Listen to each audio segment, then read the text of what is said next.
Good morning. I've been asked to make a video about how I bind my books. So I'm going to do that now. This is the first how-to video I have ever made, so forgive me if I ramble or, whatever.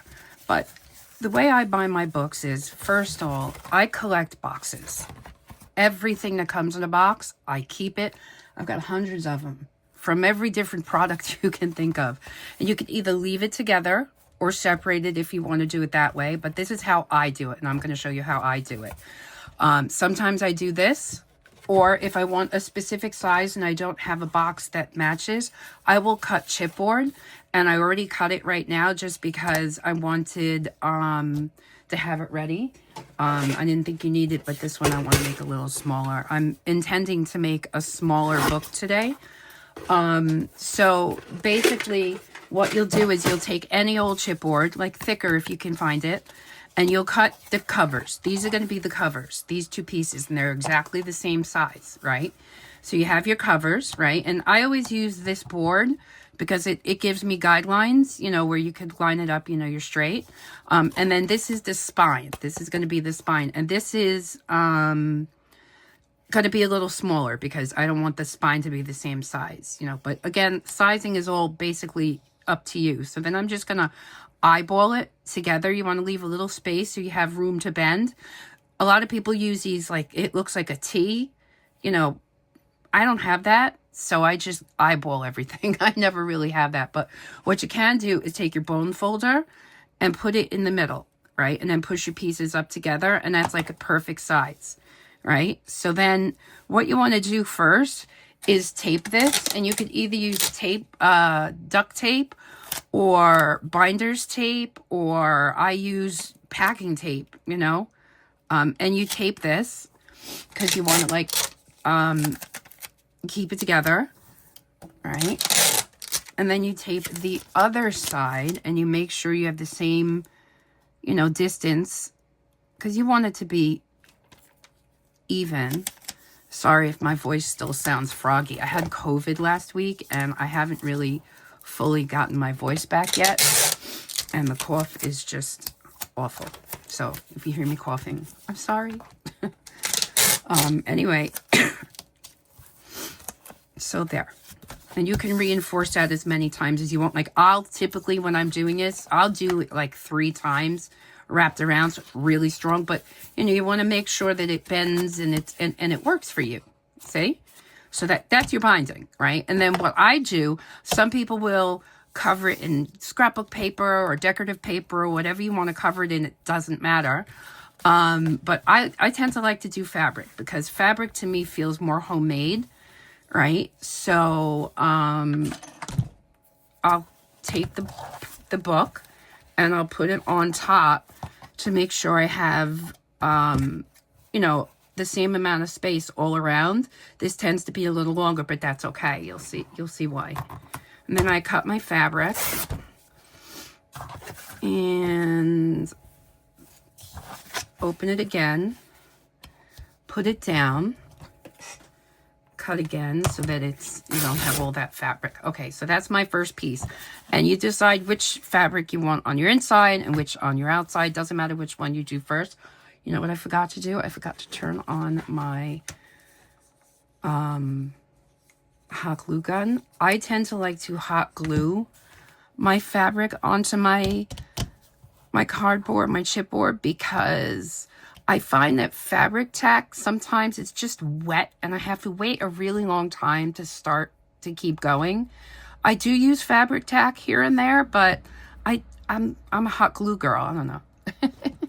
So what you're gonna do is once the hot glue gun heats up, we'll give it a couple of seconds, you're gonna fold this side in like so, and you're gonna put a little hot glue under there, and that'll hold that down. And then you fold, sort of like wrapping a present, and then you're gonna hot glue it like this. So this part's gonna look like that, and you'll see that in a few minutes when the hot glue gun heats up. And you can do that all around, but I'll show that to you in a few moments when the hot glue gun heats up. Also, you're going to need waxed thread of any color. It really doesn't matter. You can go online and get every single tool you need to, look how cute that box is, to do your binding stuff. Like, it literally comes with absolutely everything you need. Like 30 different colors of binding thread, clips to hold it, the whole punchy thingy. Don't mind me. I'm not getting like words today. Little things for your finger, because you know you will bleed if you poke yourself.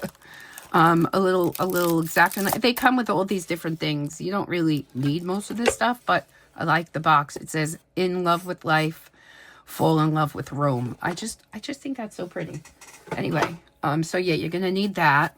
I also use this when I'm hot gluing, because, you know, hot glue on your fingers really hurts. Let's see if this is ready. Yep, we're ready. So I'm going to put a little hot glue in this corner. Make sure I'm level there. And I'm just going to pull this up. Don't worry about the edges right now. You're just getting the basic shape. You're going to firm this all up after you get the basic shape. Right? So there's that side, right? And then you're going to put a little glue here, and you're going to fold this over. And so because the glue's so hot, you want to rub it. This thing comes in handy. Okay, so now you have your basic shape on that side. And we're going to do this side. Like that. And then this side. Like that. I mean, there's really no right or wrong way to do this. And as you go along doing it, you'll find easier ways that maybe are easier for you. You do whatever is easiest for you, you know? As long as you like the outcome of what you've made, it really doesn't matter. All right. So, let me get another glue stick. And then I'm going to firm this up. And you want your corners to be like as straight as possible. So like, let me bring that closer. You see, it looks finished. It doesn't look messy. So that's why I said wait until the end to do, you know, the firming up, because it's just neat. If you do it beforehand and you try to glue everything down exactly where you want it, you know, it's going to come out crooked or just not as finished as you want it to be, you know. Let's get this one down. Yeah, I mean, you can bind a book like this in like seconds. It doesn't take long, you know. And then you go under.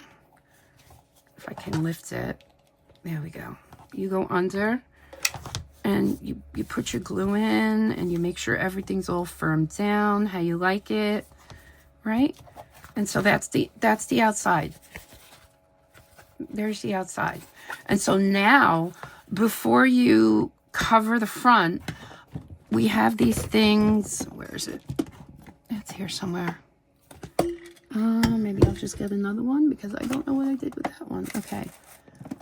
Don't ask me what these things are called. I, at this moment, couldn't tell you. But what you do with this is, this goes on the outside of the book, and then you can tie your tassel to this, or your beads, or whatever you want on the outside of the book. So decide which way is up, and this is my up, and I'm going to poke a hole in here, right in the middle of my spine. That's about right. And then I'm going to put this in, so that I'm going to have a place to hang a okay, I got to get this off. Can't work with that. So I'm going to have a place to hang a tassel. Right? And then inside, you open that up. Good. Now, that's done. So now you want to take the other piece that you've got left over. Or it doesn't have to be the same piece. You could even do a different piece. So what I do, you know, different fabric. So what I do is I line it up first on this side. Right?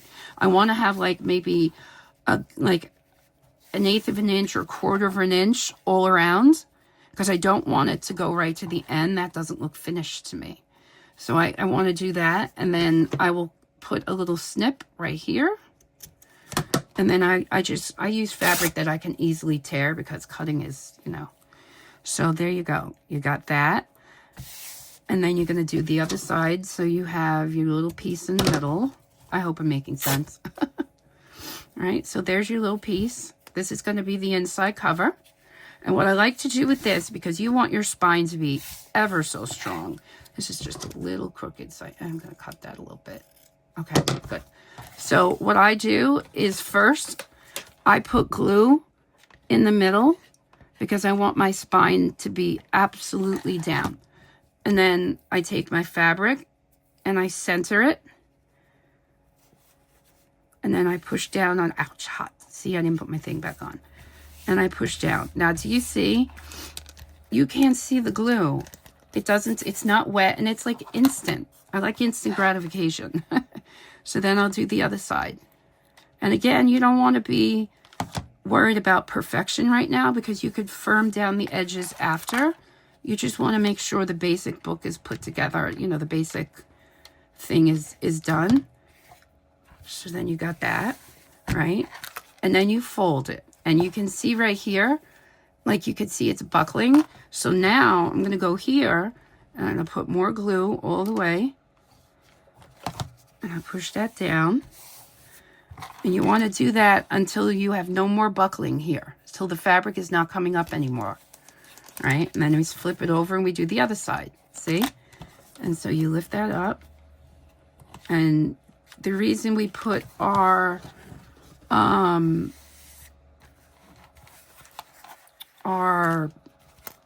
thing on first is now you don't see it. Right? So that's it for the glue gun right now. Now, I have to find, I don't know where it is, my little hole punchy thing, but that's okay. We'll kind of figure it out. So a lot of people use these templates to punch their holes and make sure they're straight. I really don't. I know that's terrible. I'm all about like, you know, just going with it. You know, you can punch holes and you know, some sort of way that makes you have, like, I'll show you. Let me get a piece of paper. I'll show you everything. Okay, so let's say you want to make a whatchamacallit, a thing for this, right? I'm just gonna score this so I can tear it easy. All right. So you're gonna start off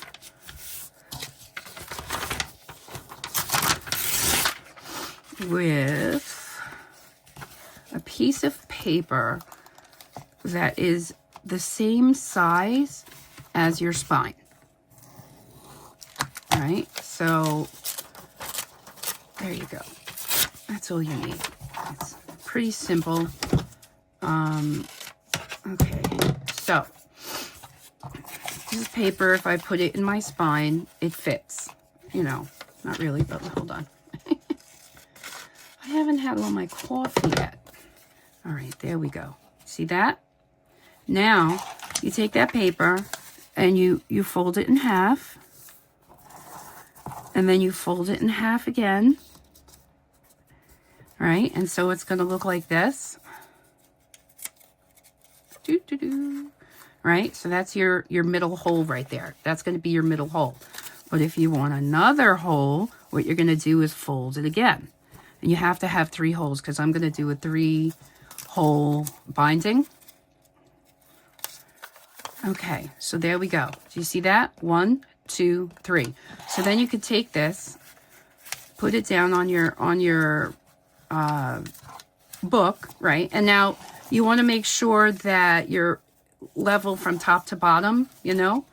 And what you can do is make sure you punch on something that you can't poke a hole through. I usually have like this old Caluso mat that I use, but I don't see that right now. So you look for your lines, and that's the first line. And you punch a hole, all right? And then you punch a hole in this one. And I'm only going to do one signature in here for now. So once you do that, you can see your holes. Then you just take your awl and you poke it through so the hole is really, good. All right. Now, some people like to, uh-oh, hold on, I picked that up. Some people like to put eyelets in here so it has a more finished look. I don't. I don't know why I don't, but I don't. So there's my 3 holes, right? My book is ready to have a signature sewn in. So what we're going to do is just grab some paper, and you can use anything. You can mix up papers, different kinds of papers. It really doesn't matter. Let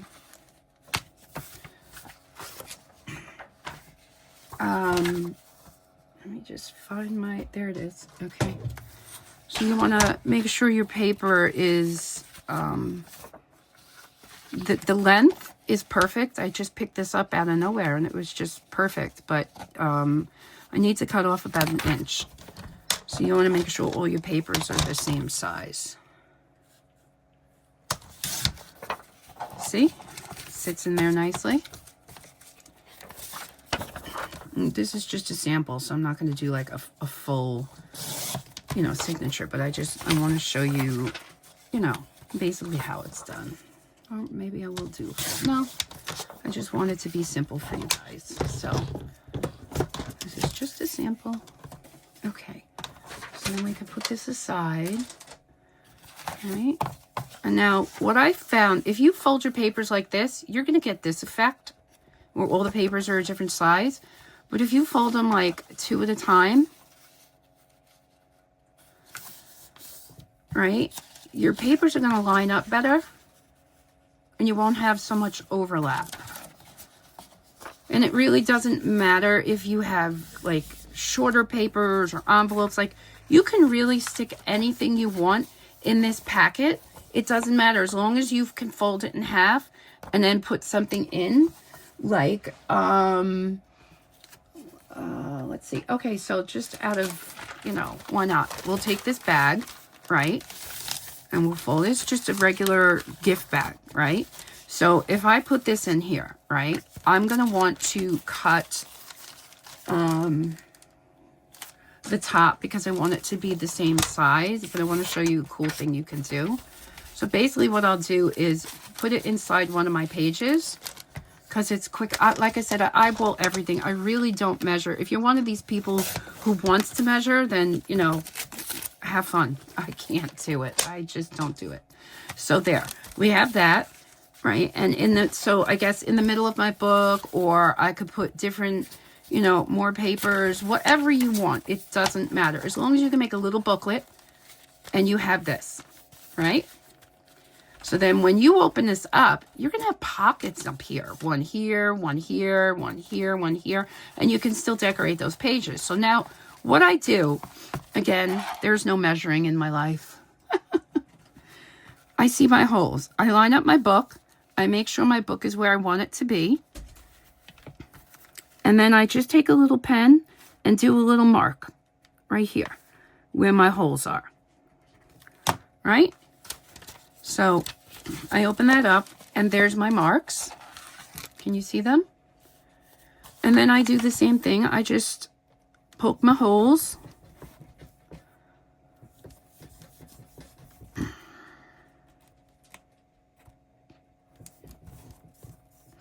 All right, now you got that.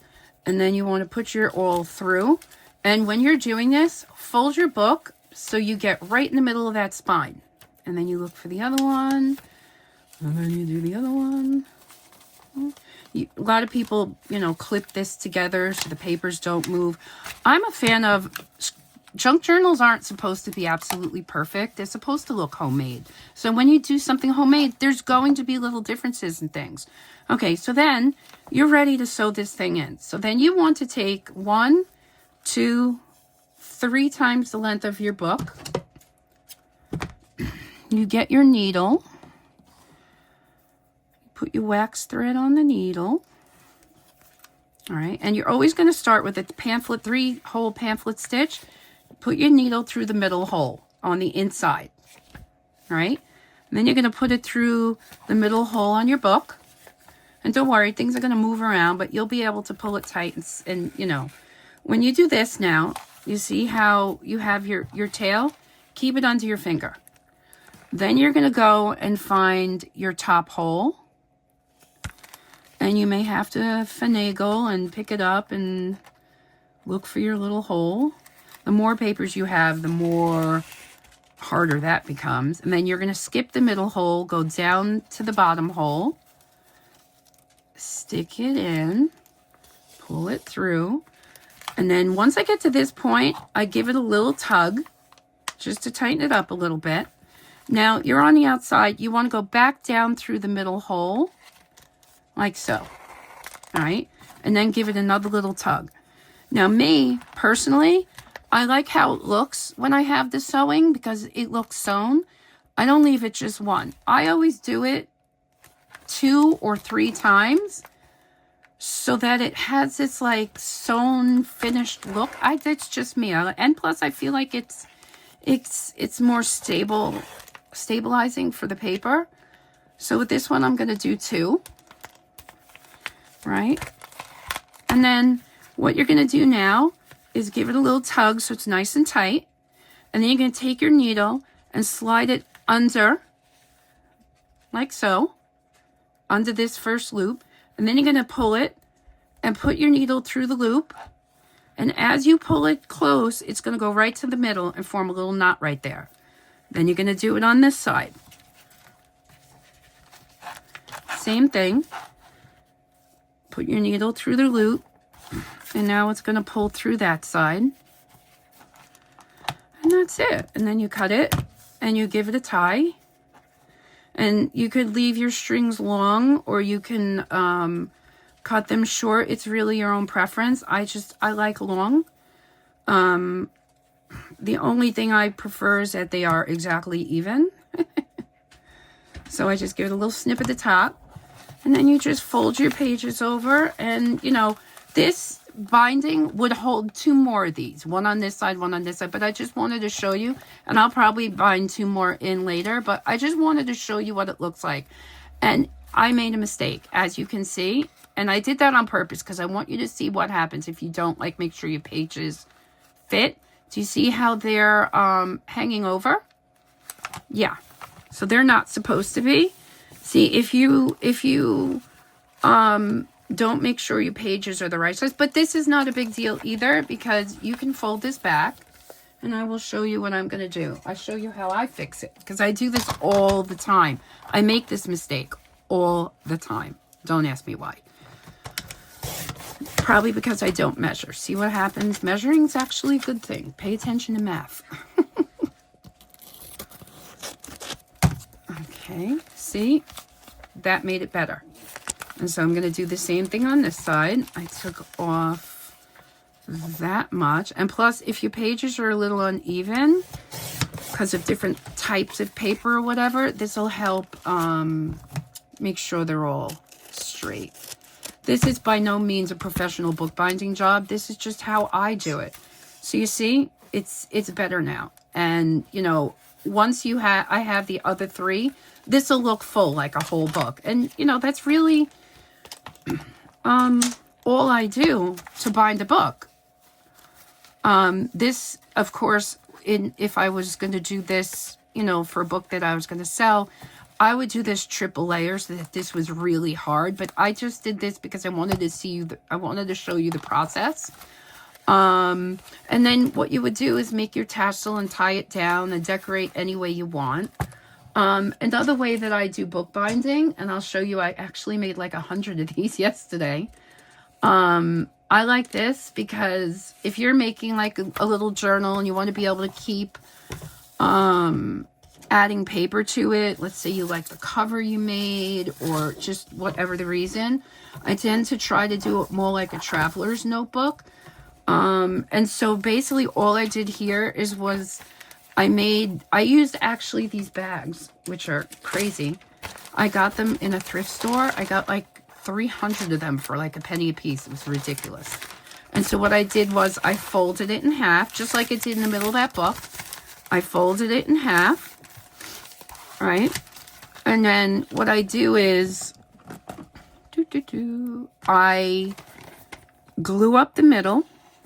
I use Art Glitter glue in case anyone is curious.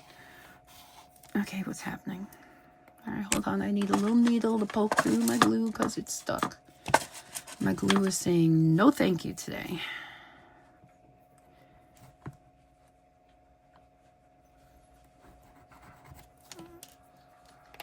There we go. Okay. And again, when you do this, make sure you fold covering the writing on the bag if it has any.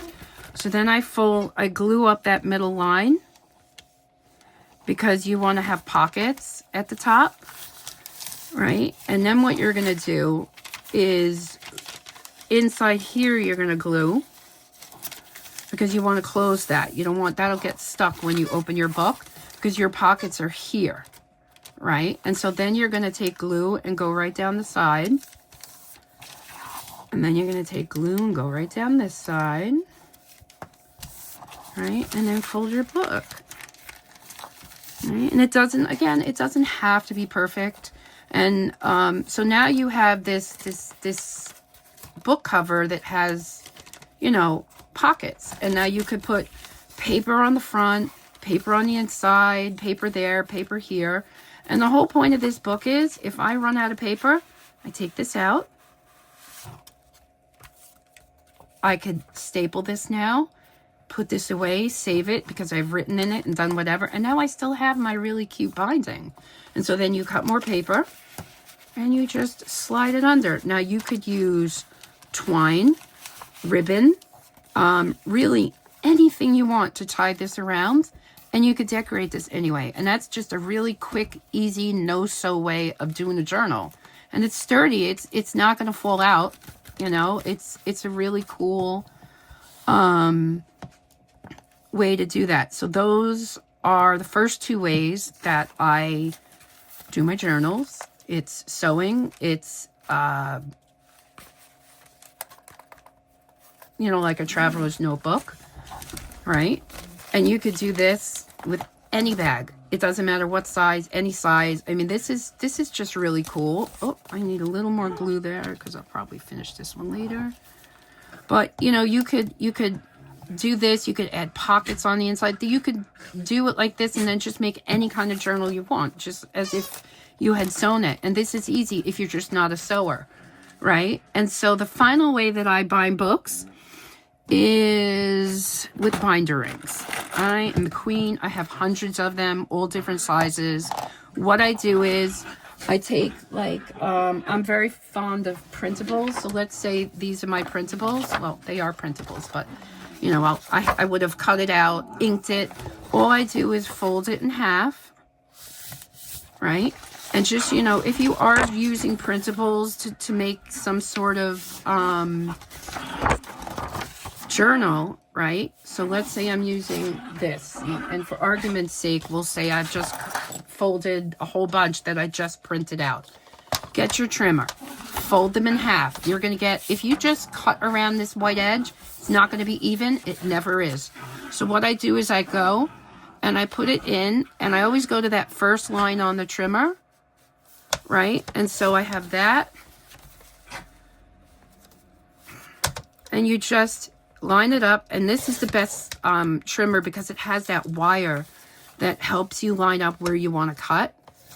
And so now when you open it, it's perfect. Oh, well, it would have been. So you know, oh gosh, you know what I'm trying to say. So yeah, so let's say I did this, right? They're all cut. They're all ready. Then I have this. Once all my pages are cut, before I hole punch these pages, I'm going to want to go in and put my envelopes and anything that might get in the way of the binder ring, you want to put in there first, because if you don't, then you're going to be having to open your binder rings, and it's just a mess. You want to make sure all your envelopes are in there first. Envelopes, pockets, whatever it is you're putting in. And then I just take it and I've marked on here, because I've done it so much, so that I know where, when I put this in, where to stop, so that my line, oh, that's hot. I just burnt myself again, this hot glue gun. And then you just punch, right? And so you'll have all your pages, right? And they're all punched the same because you've put a line on your thing. You know where you're punching or you're measuring if you're that person. And then you've all seen my books. You know, I put the binder rings in when they're all punched, right? And then you can just go about decorating and filling your pockets and doing whatever it is you're doing, but your basic journal is done. You're done. You know, all your pages are there, whatever you've put in, however many you want. It depends. You don't put your binder ring in until you know how many pages you have. If you have like 40 pages, then you want the bigger binder rings. And that's why I keep them in all different sizes, because I never know what it's going to turn out to be. Once you're all decorated and everything's all done, then you could tie ribbons onto here. And I tend to try to tie whatever open space there is so that you can't see the binder ring. And then I tend to punch holes so that there's ribbon all throughout. Excuse me, I'm talking. Pipe down back there, you three mongrels. Anyway, so yeah, so there's that binding. There's ribbon around or twine around like this. And then there's sewing. And it's all really easy. And, you know, this can be anything you want. It's just easy. So, yep, that's my little tutorial. Let me know what you think of my little tutorial, if it made any sense. Have a great day, guys.